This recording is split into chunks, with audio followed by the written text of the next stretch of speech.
Hello, I'm Scott Wrighton and I serve as the Decatur City Manager, and it's my pleasure to bring you this update weekly about what's going on with the COVID pandemic and other activities of your Decatur City government.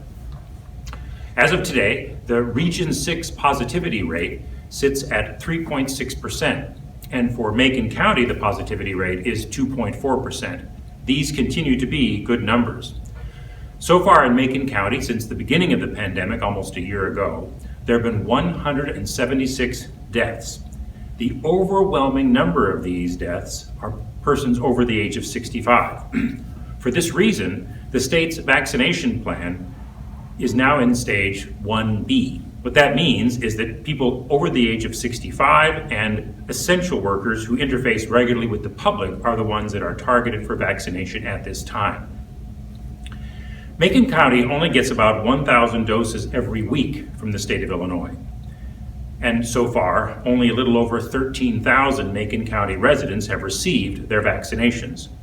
So because of this limited availability, we will be in that phase 1B for some time.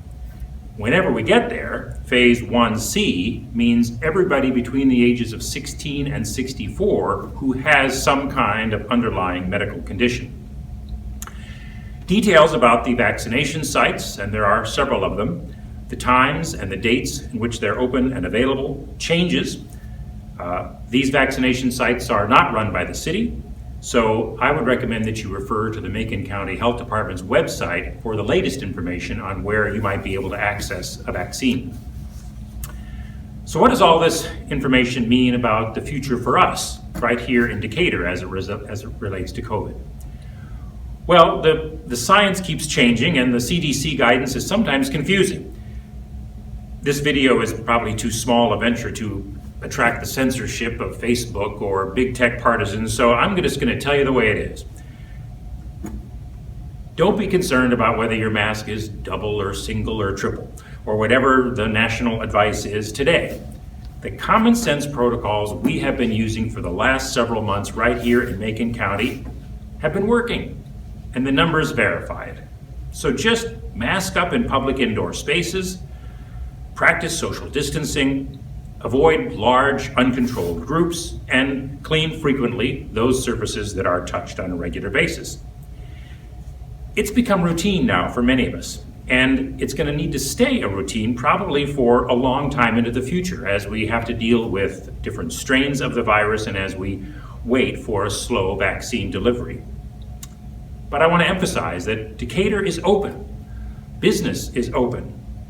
We just have to do that opening with lots of caution. So I'd like to talk a little bit about a few topics that are not related to COVID. The city has for some months now been putting together an extensive inventory and list of the hundreds and hundreds of surplus properties we own all over the city. We've acquired these over the years through several different means, through tax foreclosures, through gifts and donations, because we've had to deal with condemnation or demolition of a structure, and because of that, we acquired the property. So we have lots of surplus property. The Mayor and City Council in the last several months have taken several important actions to make it easier for citizens to acquire these properties and to use them, in many cases, as extensions of the uses of the properties that they have now that might adjoin them. So on the Neighborhood Revitalization section of the City of Decatur's website, you can access a map that shows all of these properties throughout the City of Decatur. Maybe one of them is near where you are, either your residence or a business. And maybe you'd like to contact us about acquiring that property, adding it to as a large side lot, or maybe even acquiring several different properties for a buildable project or for repurposing the site. There's information on the website about how to do that. So I hope that you'll take a look at that, and if you have an interest in acquiring some of those properties, we can get them back on the tax rolls and used for productive purposes. I mentioned this before, but it bears repeating that city council elections are coming up, but this time around there's a primary as well as a general election. It seems like, gee, we just had a big election back in November of 2020, but we have to do it again because the municipal elections for city council are on a completely different cycle. So there's an extensive list of candidates that will be on the ballot for Tuesday, February 23rd. So you need to vote then. And that primary will reduce the number of candidates to 6. And those 6 candidates that survive the primary will be on the April 6th municipal general election. So it's important that you vote both times, at the primary and at the municipal general election on April 6th.